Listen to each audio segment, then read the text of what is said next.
Hi, I'm Bob Seitz, and this is Full of Years. I'm sitting here in a location somewhere in the mountains of California with a thought in mind about the idea of the greater good. The greater good has a lot to do with how we make decisions. And as I think about being older, I find myself more and more compelled to insert that question into my decision making. It was, when I was younger, it was easier, I think, to make decisions on the basis of what's in it for me.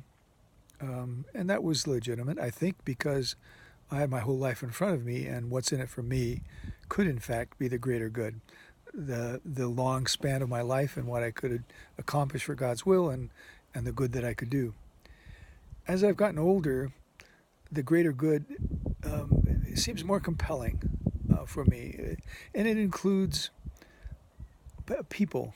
And it includes the greater civilization. It includes long-term effects. It includes nature itself, which is what you see behind me. And as I make decisions about my life or about my relationships, about how I will use money, how I will use time, how I will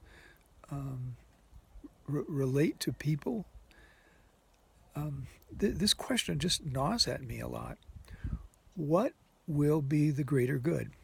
And so I try to discern it, what it will be, and in doing that, can sometimes find what the greater good can be. Sometimes that's hard. For example, behind me you see a lake whose expanse has been shrunken by the need of the city of Los Angeles to have water. And so as it's appropriated water for itself and its citizens, the city of LA has managed to shrink this lake, and the water table has gone down, and what you see behind you, which used to be meadow, is now high desert. What was the greater good? The greater good to provide water for the citizens of Los Angeles. The lesser good, this beautiful section of the Sierras. I don't mean to condemn the city of LA, but I do mean to say that it is hard for large cities, and it is hard for small people like me to always know what the greater good is. But once having found it, I think we can understand that even the question, whether we find the best answers or not, even the question itself is an antidote to idolatry. Idolatry is probably our default way of making decisions. Hey, what about my needs? And when we ask ourselves the question, what's the greater good? It seems to me we can make decisions that help escape idolatry. What's that have to do with being older? At this time in my life, at least, it seems to me that greater good is more important. I'm still selfish, I know that, and I still make decisions to help myself. But more and more, I think I think about what's going to happen to those who follow me.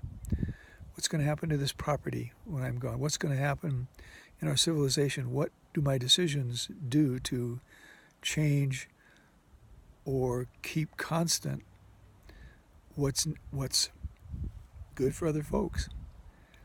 And so that willingness to seek the greater good comes from being older and understanding, again, that individualism just doesn't work.